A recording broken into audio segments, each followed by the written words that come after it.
नमस्कार विद्यार्थी मित्रांनो.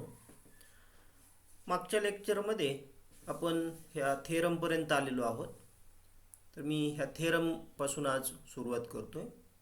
या पूर्वीच्या लेक्चरमध्ये आपण कोलिनियरिटी करताच्या कंडिशन पाहिल्या, कोलिनियरिटीचा थेरम पण पाहिला. आता आपण आहोत कोप्लिनियरिटीमध्ये. We have started with definition of coplanar vectors.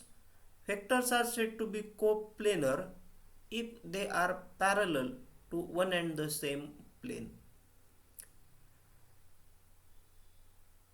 If we have two vectors, they are always coplanar. The question of non-coplanarity arises if there are three or more vectors. If there are three vectors, say a bar, b bar and c bar, if there are three vectors a bar, b bar and c bar, and if they are coplanar, then we have seen that each of them can be expressed as linear combination of other two. Now we will use this fact to obtain a necessary and sufficient condition. So let us read the statement of this theorem. Theorem number 4. If a bar, b bar and c bar are three non-coplanar vectors. Note that these three vectors are non-coplanar. Then any vector r bar in space can be uniquely expressed as a linear combination of a bar, b bar and c bar. This theorem is very much similar to the previous theorem, that if a bar and b bar are non-collinear, then any vector r bar in their plane can be expressed as linear combination of a bar and b bar. r bar is equal to t1 a bar plus t2 b bar. असा theorem आपण पाहिला होता. आता आपल्याकडं स्पेसमधले तीन vector आहेत. these three vectors a bar, b bar, c bar, they are non-zero and non-coplanar vectors, and r bar is any vector, then r bar can be expressed in terms of a bar, b bar and c bar. ह्याचा फायदा काय होतो की जर space मधला प्रत्येक vector A bar, B bar, C बारच्या स्वरूपामध्ये एक्सप्रेस करता येत असेल तर आणि आपल्याकडे जर ए बार, बी बार, सी बार बद्दलची माहिती असेल तर आपण आर बार बद्दलची माहिती काढू शकतो म्हणजे त्याचं मॅग्निट्यूड काय असेल, त्याचं डायरेक्शन काय असेल. So we can find magnitude and direction of every vector in the space if we have idea about the magnitude and direction of three vectors in space. But these three vectors should be non-zero and non-coplanar vectors. Let us move towards the proof of this theorem.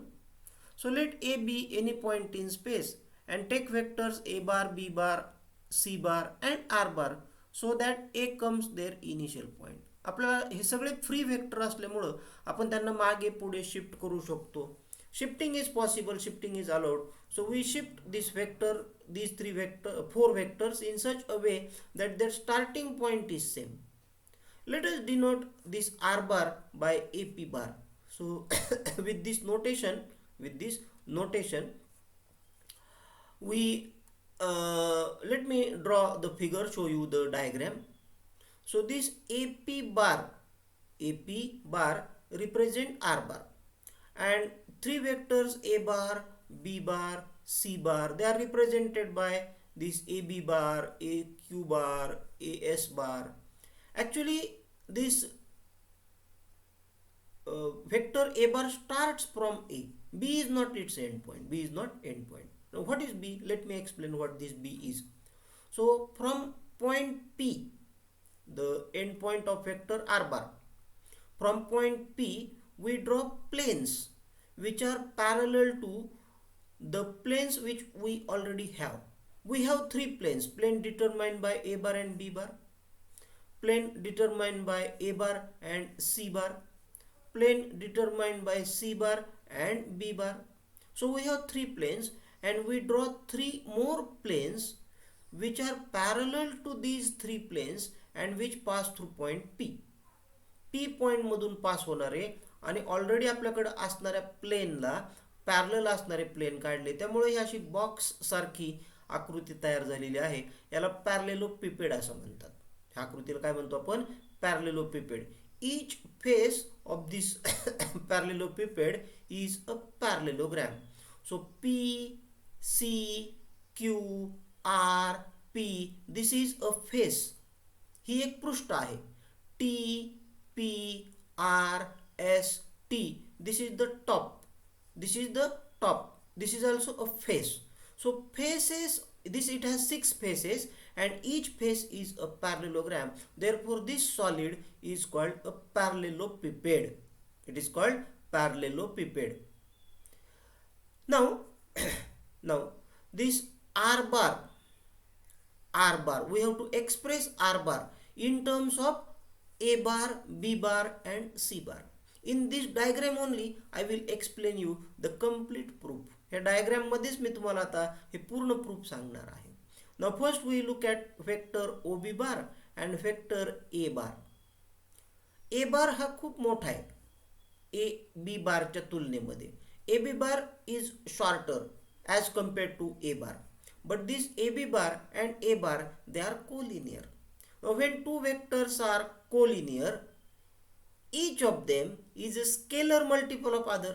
So AB bar can be written as x into A bar. AB bar is x into A bar. Similarly, this OQ bar is y into B bar. OS bar is z into C bar.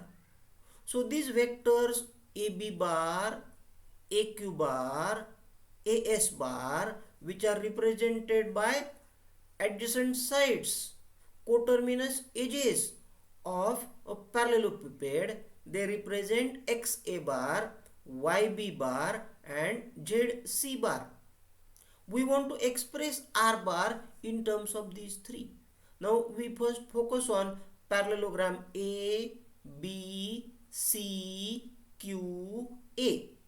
A, B, C, Q, A. In this parallelogram, AC is diagonal. Diagonal AC bar is equal to AB bar plus AQ bar. हा AB plus AQ is equal to AC. Okay. Now let us come in triangle APC. Triangle APC. In this triangle, R bar is equal to AC bar plus CP bar. Now let me write these things here. मी हे सगळं इथं लिहून दाखवतो तुम्हाला. हा ए B बार x ए बार मध्ये express केला, त्याचप्रमाणे हा ए Q bar Y B bar मध्ये एक्सप्रेस केला आणि A S bar Z C bar मध्ये एक्सप्रेस केला. ट्रायंगल लॉ वापरला. आता मी ज्या आकृतीमध्ये सांगितले तेच इथं पाहिलेलं आहे. आणि ह्या ट्रायंगल लॉच्या मदतीने आपल्याला हा आर बार जो आहे, हा आर बार ह्या ए सी आणि सी पी मध्ये एक्सप्रेस करता येतो. R bar is equal to A C plus C P. But this A C is A B plus A Q. मग A B plus A Q म्हणजे A C plus C P is equal to R bar. But this C P is same as A S. C P and A S are opposite edges of a parallelepiped. Opposite edges are congruent. So CP represent x into ZC bar. This is XA bar. This is YB bar. So R bar is equal to XA bar plus YB bar plus ZC bar. तर हे representation झालं. Representation झाल्यानंतर आपल्याला uniqueness prove करायचे. Uniqueness prove करायचे म्हणजे काय? म्हणजे हे जे स्केलर्स असतात एक्स वाय झेड हे युनिक असतात, एकमेव असतात. ह्याच्या व्यतिरिक्त दुसरे स्केलर्स त्यांचा रोल करू शकत नाहीत. तरी आपण बाय कॉन्ट्रडिक्शनने प्रूव्ह करणार आहोत. कॉन्ट्रडिक्शनने म्हणजे आपल्याला प्रूव्ह करायचं आहे की एक्स वाय झेड युनिक आहेत. We have to prove that this X Y Z are unique. So if possible, suppose R bar is equal to x1 a bar, x2 b bar, x3 c bar, and same R bar is equal to y1 a bar plus y2 b bar plus y3 c bar. Then our claim is x1 must be equal to y1, x2 must be equal to y2, and x3 must be equal to y3. x1, x2, x3, y1, y2, y3 हे वेगवेगळे नसून एकच आहेत हे आपल्याला दाखवायचे. आपण थोडा वेळ गृहीत धरू की x1 आणि y1 हे वेगवेगळे आहेत किंवा x3 आणि y3 कुठली तरी एक पेअर अनइक्वल आहे असं आपण अश्युम करू. पहिल्यांदा यांची वजाबाकी करून घेतली. ही वजाबाकी केल्यानंतर आपल्याला हे इक्वेशन मिळालेलं आहे. Now this is of the type this is of the type this is of the type x a bar plus y b bar plus z c bar is equal to 0 bar. If x a bar plus y b bar plus z c bar is equal to 0 bar and each of the scalar is non-zero, then vectors a bar, b bar, c bar must be coplanar. But it is given that vectors a bar, b bar, c bar are non-coplanar. So for non-coplanar vectors, if their linear combination is 0, for non-coplanar vectors, if their linear combination is 0, then these coefficients, each of these coefficients must be 0. So x1 minus y1 must be 0, x2 minus y2 must be 0, x3 minus y3 must be 0, and therefore xi is equal to yi. x1 is equal to y1, x2 is equal to y2, x3 is equal to y3. So this proves the uniqueness of coefficient.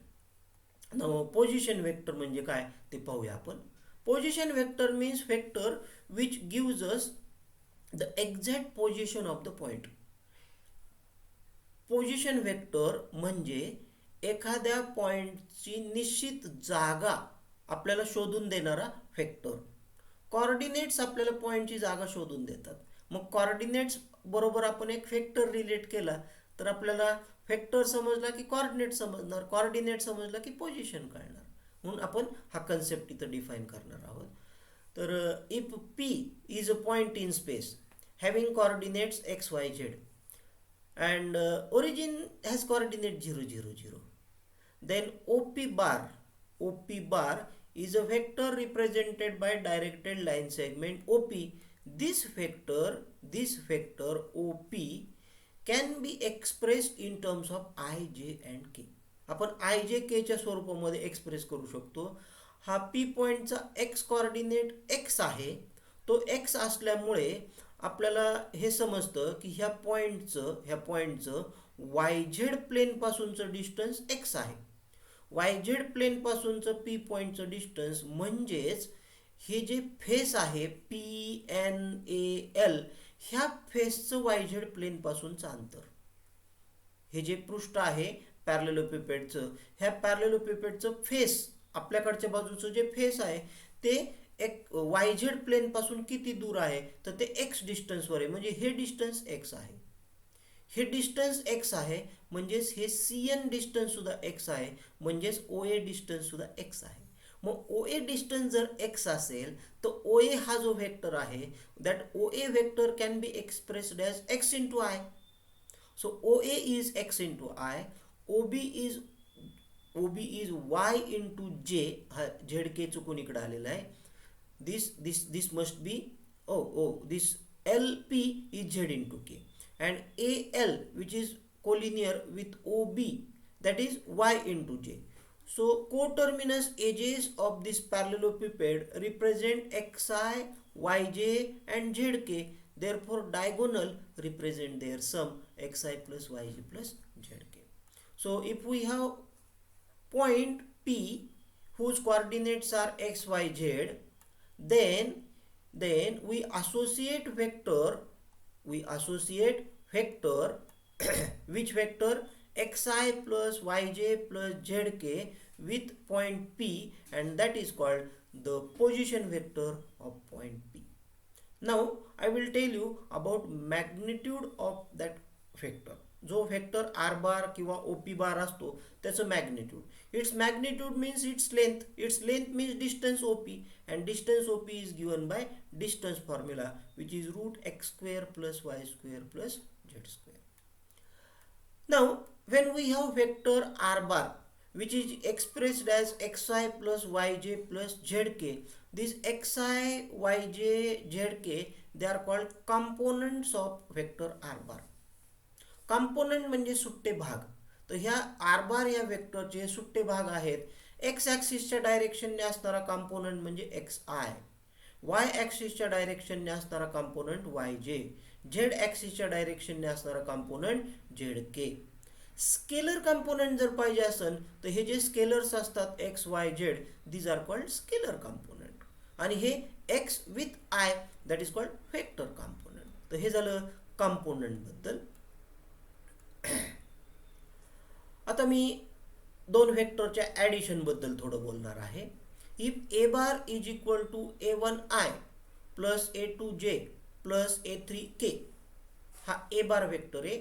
a1 a2 a3 हे scalar components आहेत ए बार या वेक्टरचे.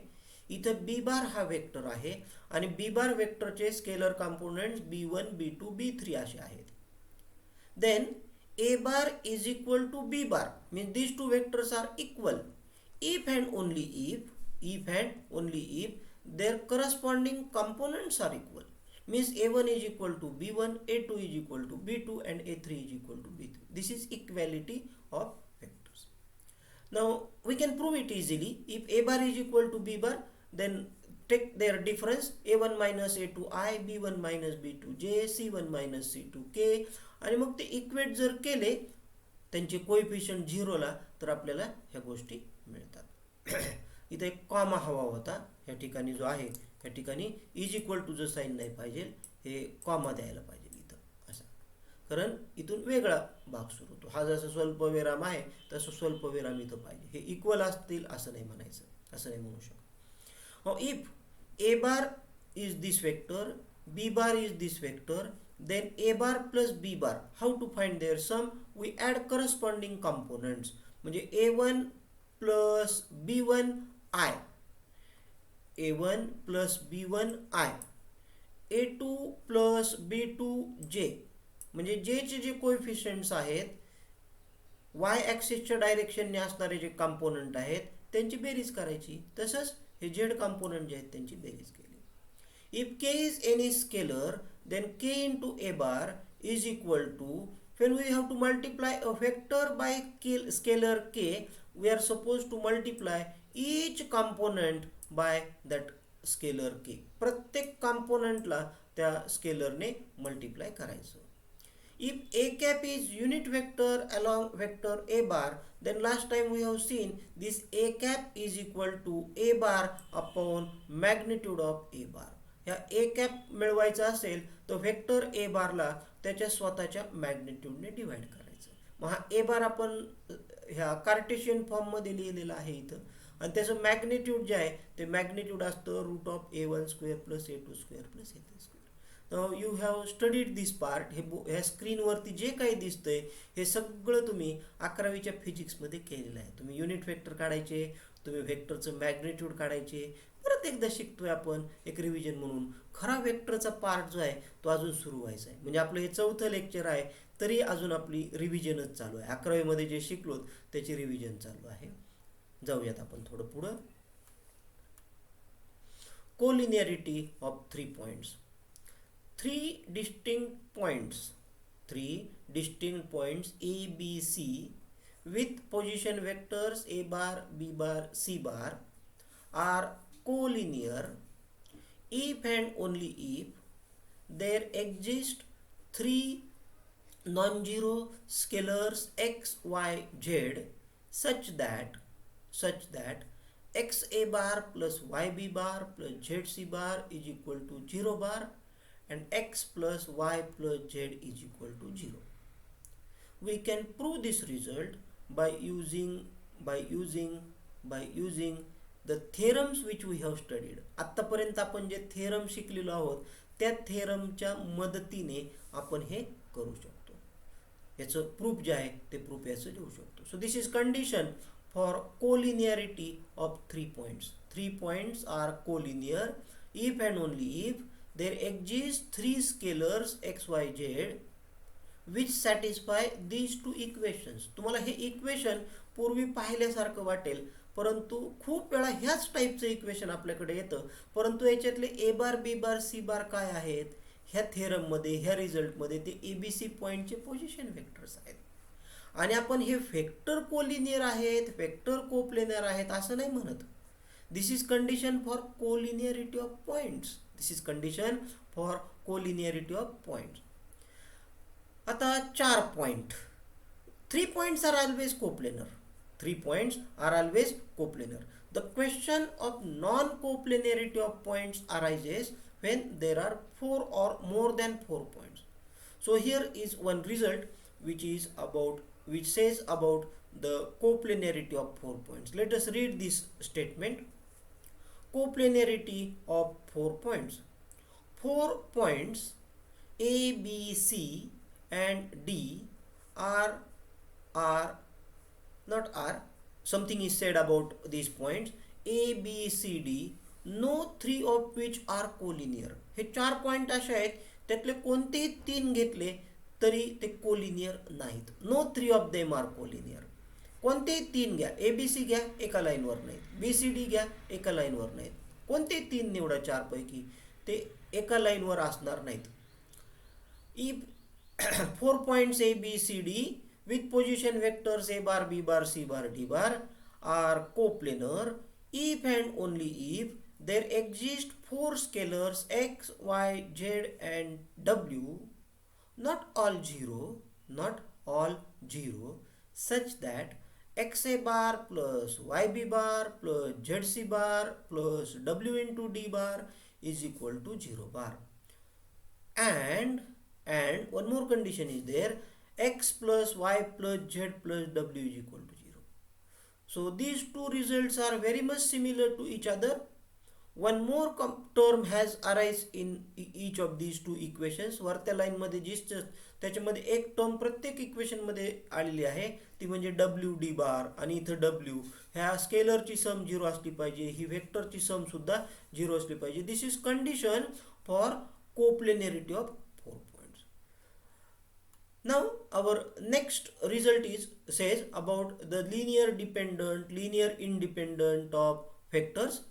So now is the time to stop my lecture. आपल्याला वेळेमुळे थांबावं लागतंय. तर ह्या collinearity आणि कोप्लिनियरिटीच्या रिझल्ट पाशी येऊन आपण आज थांबलेलो आहोत. पुढच्या लेक्चरमध्ये आपण linear dependent, linear independent vectors म्हणजे काय त्याबद्दल थोडी माहिती घेऊया. तर तुर्तास आपण आज इथं थांबूया. नमस्कार.